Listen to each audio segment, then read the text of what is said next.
46 years I've been dealing with this. I found out my problem was a real life problem about 5 years ago. I'm still very embarrassed to tell people the name of it because it sounds phony. Misophonia. I didn't know it was a diagnosable affliction. I just thought it was an idiosyncrasy, something you could shake. I ordered a book and reading on the internet about, they've discovered it's a real behavioral disorder. As a stupid carpenter, it's above my pay grade, way above. By the way, not a diagnosis. It's not in the DSM-5. It's not a mental illness. It's just a thing. Right.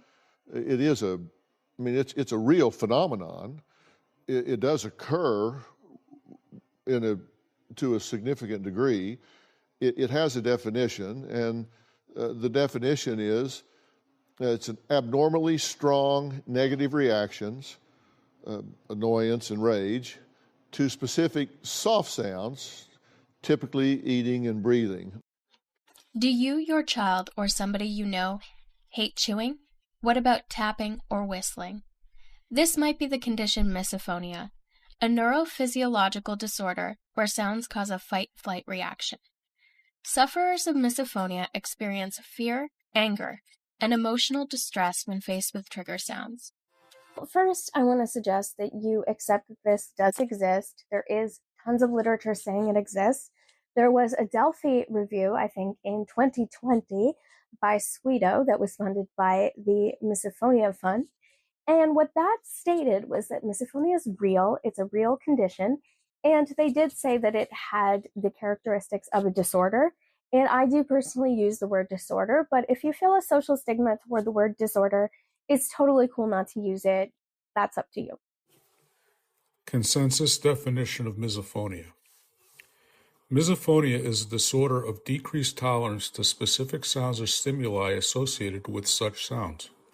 These stimuli, known as triggers, are experienced as unpleasant or distressing and tend to evoke strong negative emotional, physiological, and behavioral responses that are not seen in most other people. Misophonic responses do not seem to be elicited by the loudness of auditory stimuli, but rather by the specific pattern or meaning to an individual. Trigger stimuli are often repetitive and primarily, but not exclusively, include stimuli generated by another individual, especially those produced by the human body. Once a trigger stimulus is detected, individuals with misophonia may have difficulty distracting themselves from the stimulus and may experience suffering, distress, and/or impairment in social, occupational, or academic functioning. The expression of misophonic symptoms varies, as does the severity, which ranges from mild to severe impairments. Some individuals with misophonia are aware that their reactions to misophonic trigger stimuli are disproportionate to the circumstances. Misophonia symptoms are typically first observed in childhood or early adolescence. The media and misophonia is a mess. What I mean by that is the media says whatever they want. Dr. Phil, Kathy Lee and Hoda, all of these people are saying nasty things about misophonia. For what reason? I'm not sure. Well, one thing that I realized, and I'm actually, one of the early things that she told me was that I was a good eater. And I went, oh, good. Yeah, I generally keep my mouth closed. And it's a good thing. Oh, I see. Courteous eater. Right, yes, yeah. Exactly. But, I eat horrible things for my body. Right. But I keep my mouth closed while I eat them. But it turns out that she was telling me that because she has this thing called misophonia. I don't know if anybody's heard of misophonia, but it's a, yeah. But for the rest of us, I'll explain. So here's, this sound that is misophonia, people close your ears. It's just this sound. That sound is gross. You don't really want to hear. Yeah. Misophonia, people hear that like 20 times louder than you do, and it drives them insane. Do you really think they are hearing it louder than we do, or they just can't tolerate even the smallest annoyance? I don't know, but it'll turn a person who has misophonia off. Like they're just blank stare and inner rage if they hear that. So your wife does this? So she for the most part. I didn't see it, and I went around thinking I was a good eater. There was one time where I was eating cereal, and I guess on not a good cereal eater. I No found one out. is, really. She kept on, she was like this. And she kept on going, I'm going to just get a drink of water and like, getting out. I was like, what's going on? What do you do if you go to like dinner or, God forbid, you order soup? No, I had soup and ramen and pho, all that is just right out. Nothing liquid, huh? Yeah. No, I'm fine, but I'll see her, we'll be eating, and all of a sudden she'll just go, and I go, what happened? She's like, there's a bad eater. Like, she can hear it across a restaurant. Wow. It's like a superpower. That In a just way, drives you it's insane. like a really worthless superpower. Like, if she were like a detective or something, maybe it could be applied to, like, help solve crimes or something. But really, it's doing nothing but driving her crazy. Yeah, yeah. And there's nothing she can do about it. There's nothing she can do about it. So gum chewing is really tough for people who have misophonia. Wow. We just keep our mouth closed generally, and we don't bother our misophonia sufferers that are among us. Add that kiss the bride moment. Celebrities who have said they have misophonia include Kelly Ripa, Kelly Osbourne, Melanie Linsky, who actually has come out and said she has misophonia, but Jason Ritter, her partner, has actually confirmed this on a late night show, and they have been absolutely lovely about the condition.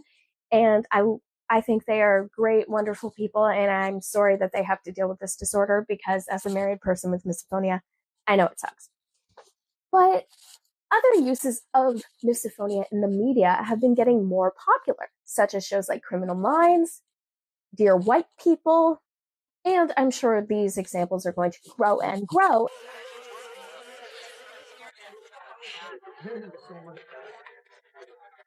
When does the constant drone of flip-flops become background noise? My misophonia is triggered as... Oh, misophonia, she does braids out of Waller, right? Look at you making jokes. It's a hearing condition and also a great name for an Outcast album. Especially since misophonia has been in lots of popular press. We're talking the New York Times, HuffPost, Thought Catalog. Oh my God. The Observer. These are articles that people are reading. And they're not always right. They're getting better. But there is a huge segment of misophonia content that says things like, misophonia is chewing rage. Misophonia is blah, blah, blah. But that's not really based in reality or research. What misophonia actually is, in my opinion, is a condition that is harming the people who are suffering from it. And when you have people on television who are saying things about misophonia that are untrue or not based on reality or research, this can hurt the people with the disorder. The number one thing people often tell me when they first hear that they have misophonia is, I searched it online on the computer and I realized, oh my God, this is a real condition. I'm not crazy. But what happens if these people search the disorder and what they see is media saying, ha, you are crazy. Why? Why are you having this reaction to sounds? You're nuts. Isn't that funny? Oh my God, mildly interesting fact. Did you know that there's people that are tortured by sounds? Great. It's hilarious. Our distress is not something to laugh about. But because misophonia is new, there's not enough information about the disorder, and people don't really know what it is. They might not know that there are several people, maybe people in their own lives, that are terrified to tell them that the condition exists. They might even be afraid that people might use these trigger sounds against them. For example, these sounds are so normal and so common that it would be really easy to use them against a person with misophonia. For example, common triggers are whistling, chewing, tapping, sneezing, pen clicking.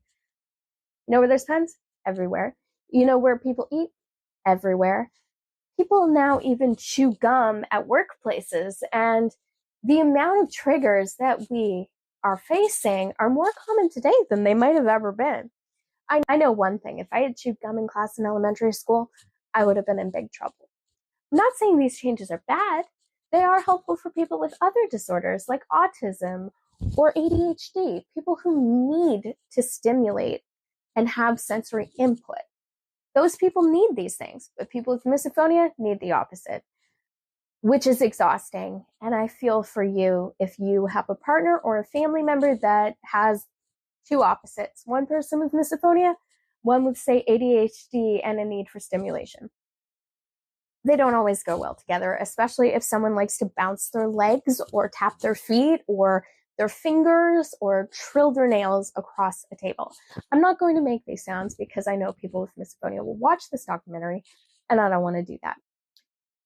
So I guess I want to just like sit here and talk about misophonia in the media from a media perspective. I've been writing about misophonia since 2015.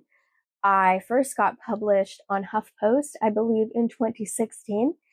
And I've written articles about being exploited by providers who are offering nonsensical treatments that do not treat the disorder. You cannot treat a neurophysiological or brain-based condition where sensory stimuli is not being processed by the brain by using cognitive theory, because you need to have cognition to use cognitive theory. And I am now a therapist in New Brunswick, Canada, and I think cognitive behavioral therapy and cognitive therapies can help, but not with misophonia itself. They help more with things like learning to live with the disorder, learning to live with the fact that you're not normal. I hate that term, but you know what I mean. And learning to adapt to a world that might not accommodate you. But that doesn't mean that, you know, we are doing exposure therapy or anything like that. And I am highly against exposure therapy. So one question I got was, you first got misophonia at 19. How did your family react to the sudden change? They were confused. I have no siblings, but my mom and my dad were very confused. I remember my father told me that he thought I hated whistling because I was jealous because I can't whistle. And I can't whistle, but I don't think I'm jealous of people who can. I actually am. I'd prefer if no one whistled. My mother's leg movements were one of mine, and I'm trying very, very hard not to make trigger sounds like that during this. My parents were cool, you know, for the most part, other than my dad not believing me at first. Eventually he believed me, and I lived alone for a long time. There were other family fights, but they were evolved around extended family, and those were not easy. Imagine you woke up tomorrow and suddenly the thing you love most in the world caused you pain. Imagine if that was your mother, your father, your husband, your wife, your child. How would you feel if that person was now so anxiety-inducing that you were terrified to be around them? For people with misophonia, this is a reality in many cases. We often avoid social events, weddings, funerals, restaurants, family gatherings, people who have specific voices that we just can't handle. Now, some people might think that this is a fear or an avoidance. The name miso means hate and phonia means sound, but people with misophonia are not afraid, nor do they hate these sounds. People with misophonia are not afraid of sounds, nor do they hate them. They might develop these cognitive feelings towards sounds later, but to start, what's actually happening is that their brain is not processing sounds or visuals. There are visual triggers such as, you know, tapping, swaying, movements. But we also need more research on whether or not the visuals and the sounds go together. But people with misophonia, we're not thinking about this reaction before it happens. I will wake up from a dead sleep, and if there's a lawnmower, I'm triggered. I did not wake up and then hear the sound. I woke up because the sound raised my heart rate. If I wear a heart rate monitor, I will notice when I'm triggered that my heart rate jumps up as high as 140 beats per minute, almost instantaneously upon being triggered. If there's one thing I want to get in the heads of people, it's that misophonia is really impacting the people who have it. It makes every relationship harder. It makes every single thing you do harder. It makes sitting out on your lawn enjoying a cup of coffee harder. It makes going to a bar nearly impossible for many. If there's chewing and that's your trigger, restaurants are unlikely. Movie theaters have too many movements and too much popcorn. So what do? Where do you go? How do you live like this? The answer seems to be with great accommodation, great care, and a lot of distress. And when a treatment doesn't exist for a condition, that makes it even harder. People with misophonia are not trying to be this way. We would do anything to get rid of this disorder. I remember this as clearly as if it was yesterday. Bless my father for trying to help me. The next night during dinner, when he noticed my stepmother chewing with her mouth open, he said something about it. He said, "Chew with your mouth closed at the dinner table," while pointing his fork pointedly at her. You could have heard a pin drop. My stomach did a flip. Was this it? Was this going to be the end of my torment? My stepmother glared daggers at my father. She coolly stood up and said, "Can I speak with you outside, please?" Her eyes never leaving my father's. Long story short, my stepmother, being my stepmom, took special offense to my father's display, seeing him as taking my side against her, and took extra steps to ensure she stamped out whatever it was that me and my father had between us that allowed me to open up to him. I went back to being a ball of anxiety during mealtimes, barely eating at all, and bottling up all that rage until I could finally find some blessed peace and quiet. Weeks went by, turned into months, and my miso triggers only got worse. Now it wasn't only my stepmother that triggered me. It was my little brothers, too. There were 3 of them, and it was part of my task as their older sister to look after them when my father was away, as well as other household chores. I remember gently pinching my little brother's lips together, trying to show him how to chew with a closed mouth, like this. And as soon as my fingers would leave his lips, he'd start chewing with an open mouth instantly. The rage overcame me. Before I knew it, smack! I'd open-handed smacked my precious little brother across the face. Hard. He started crying, and I started panicking, trying to get him to stop with any distraction I could think of, the whole time, apologizing, and fighting back my own tears. Why would I do this to my beloved little brother, the most innocent thing I've ever known in this world? I hated myself. I just couldn't understand why I was this way. What's going on? My stepmother had heard the crying and had emerged from the house to see what the commotion was all about. My heart sank. I was done for now. I didn't respond. I just knelt in front of the crying youngster with panic in my eyes, terrified for what was about to happen. She took one look at my little brother, who still had a distinct hand mark on his cheek, scooped him up, went inside and called my father to report.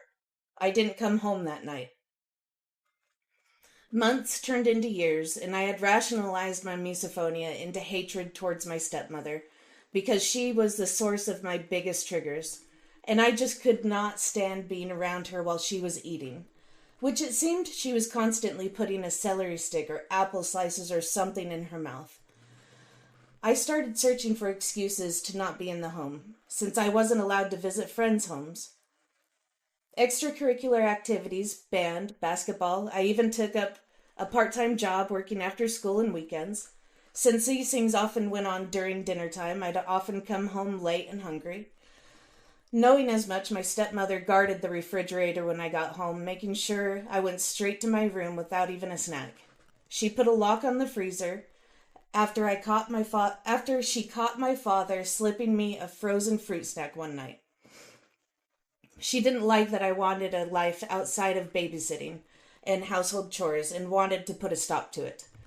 Being a good-natured person who was raised to respect adults, it took a long time for me to finally snap, but snap I finally did.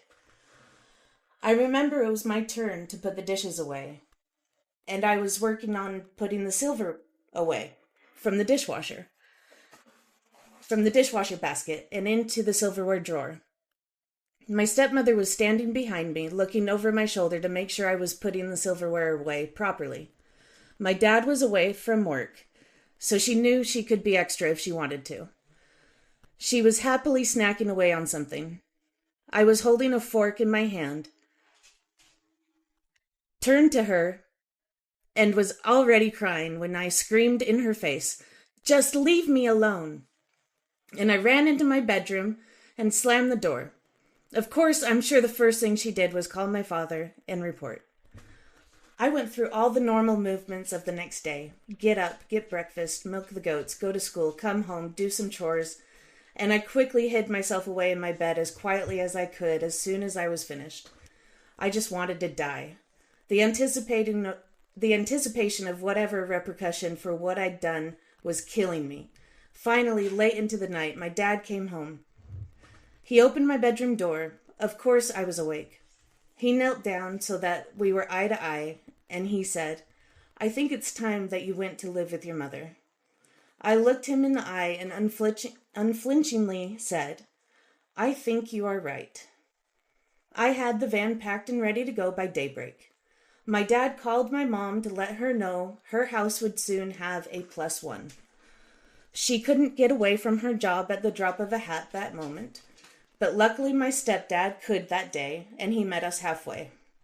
And just like that, I was living in a whole new place with people who couldn't have possibly known my struggles with misophonia. I was 15. I gotta say, it's hard to answer this question because the response is so physical. The emotions come later, and the emotions are intense. When I'm first triggered by a sound, I feel my whole body tighten. I feel almost like I'm being squeezed. I feel everything get heavier. My heart rate starts to race. I almost feel like I can't breathe, like I'm gasping. I'm like, oh my God, what is happening? And then when I realize that it's a trigger, my ears will become more attentive because I'm then trying really hard to figure out what it is. So I'll be looking and I'll be like scanning, almost like I'm on a ship trying to find something in the distance, and I'm trying to listen. And I'm like, okay, where is it? Where is it? And I need to know what the sound is. Even if I hear what the sound is and figure out it's a lawnmower, I need to hear it, see it, find the threat, and then I'm still triggered after I find it. So I've tried to get better about putting noise canceling earbuds in right away, but it can be really hard because your heart rate, yeah, it can go back down right away, but every time you hear that sound, we don't habituate. So if that lawnmower is still out there an hour later, if I don't keep my noise canceling earbuds in and really try to keep myself grounded, use sensory regulation skills such as a sensory diet by an occupational therapist, if I don't do all these things, I just feel sicker and sicker. And I found myself having migraines. I found myself having flu-like symptoms. And yeah, it's been really hard. Are there certain things that during the course of a day, you hear sounds all the time? Yes. Are there certain sounds that drive you crazy? They just get under your skin. Once you hear them, you know, your senses go up. For some people, it's chewing. For some people, it's sniffing. For some people, it's typing on a keyboard. How about pen clicking? There's a name for it. Misophonia. Is that real? No, you know what this is going to be? Sounds like something you get at a Chinese restaurant. I'll have mine with misophonia, please. Right, doesn't it? You know what? I think this is going to be one of those weird things that they find out it isn't true, and they're like, "Oh, it's misophony. It wasn't real." Oh, it's phony. Yeah. Is it one of those? But it's also referred to as selective sound sensitivity syndrome. Yeah, it which is. has a lot of alliteration. What are there sounds that bug you when you? I don't like the chomping up. Yeah, that gets on your nerves? Yes. Okay. I usually don't notice sounds, but if someone alerts me to one, there's nothing else I can think about. They go, "Could you believe how that guy's snoring?" Because sometimes in the... Well, I was just going to say snoring, and Frank's snoring used to drive me crazy. Now I love to hear it. Yeah. You know, everything's relative. So I've been angry about Kathy Lee and Hoda in their stupid video on misophonia for almost a decade. We did a petition with over 3,000 signatures.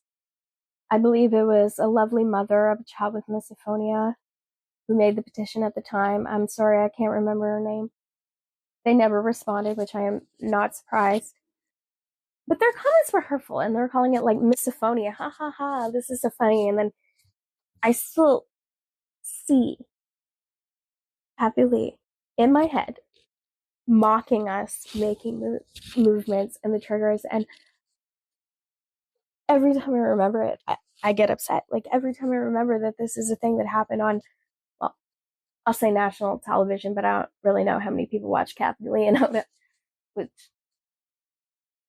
I don't understand taking jokes at the expense of the community.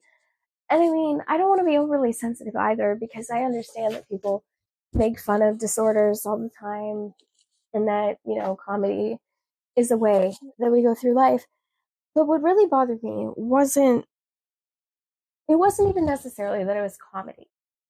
Because I have other conditions, and people like make fun of OCD, which I have, or they make fun of other things I have, and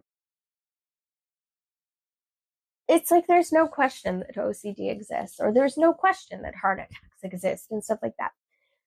But what there is a question of is there going to be research for misophonia? Is it going to get better? And it is getting better, but it's not like this is something that the public has good resources. So when someone with a platform that could do so much good chooses to instead cause pain, for me, it's very hurtful. And at the end of the day, it doesn't matter what they said. What does matter, though, is that we get the right information out there. We get research out there. We let people know about Kumar's work, especially the brain basis for misophonia.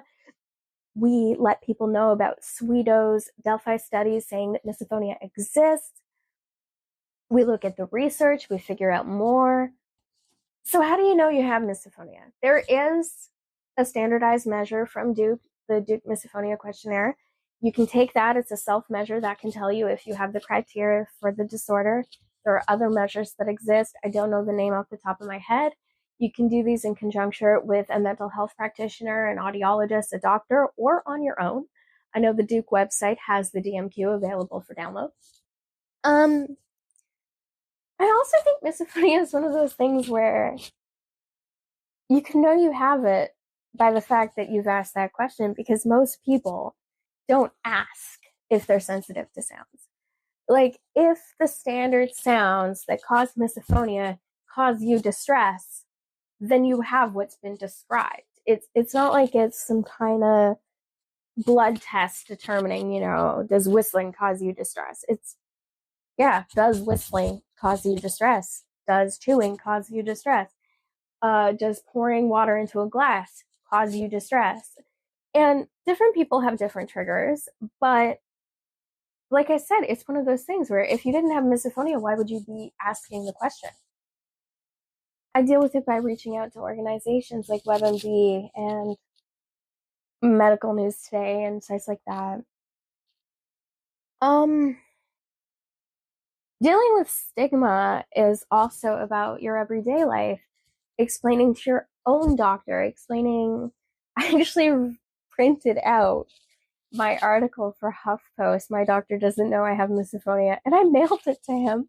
So I was living away at the time at university, and next time I went there, he said, "Thank you for mailing me this. It actually helped." And he read it, and he was amazing. His answer then, of course, was, "I believe you, but I don't know what I can do for you." But simply the "I believe you" was very nice. I actually have a story and dealing with the stigma when it comes to practitioners. And where I live in Canada, it's actually really hard to get a doctor. So I finally got a nurse practitioner after about 4 years on the waiting list for a doctor. And I go in, and this is like the height of COVID. I was having a lot of trouble wearing masks because of sensory processing issues, which may or may not be part of misophonia. I truly believe they are. And I mentioned to her, sensory processing disorder and misophonia. And she just told me that's not a valid excuse. And I handed her my pamphlets, and I handed her like my information on misophonia. It's like, here you go. Here's the information, and I'm leaving, because she didn't believe me for start. And I guess my point is, the way to deal with stigma is to advocate for yourself, is to teach family members, it's to teach school members, friends, teachers, bosses, coworkers. And yeah, that's exhausting. I understand. You don't have to, teach everyone. Sometimes you just got to get through the day. But I guess my point is that, each person that you teach about misophonia is one more person that understands the disorder better. So as this grows, as more and more people learn about misophonia, they learn it's real, they learn it's a condition that's actually harming people. We're not just using the word triggered for attention. Yeah, the word triggered being in like pop culture is something horrible. And then people with misophonia saying we have triggers. Even my husband's pointed out, he's like, I really wish it was a different word. I'm like, yeah, me too, but I don't know what else to call it.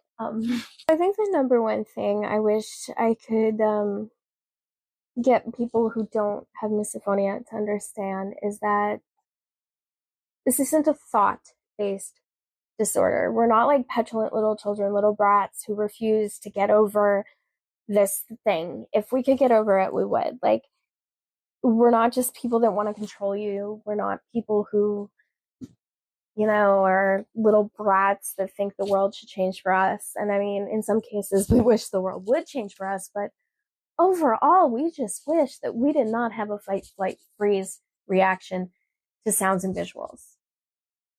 And I would trade anything not to, but that's not reality. That's not how the world works, unfortunately. But I do believe that there's a lot more to learn about sensory integration in general, our brain, our body, how they connect.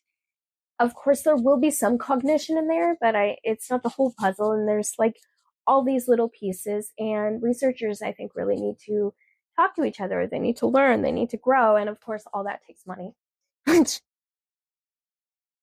Money is hard to find. So research moving forward, I think, is going to both be very satisfying, and it's going to show connections that were previously considered. And I think it might even show a lot of surprises too, and some real depth as neuroscience grows and as machine learning grows, and all these things come together and go beyond our wildest imagination for information. One of them is chomping or slurping or gulping. I tend to be almost distracted by what's being said by the sound. If you could stop eating the marshmallows for a minute. Could be as simple as just swallowing, the sound of swallowing. We all feel annoyance, right? But this is something different. Well, I think that my gut reaction is to yell, but I control that.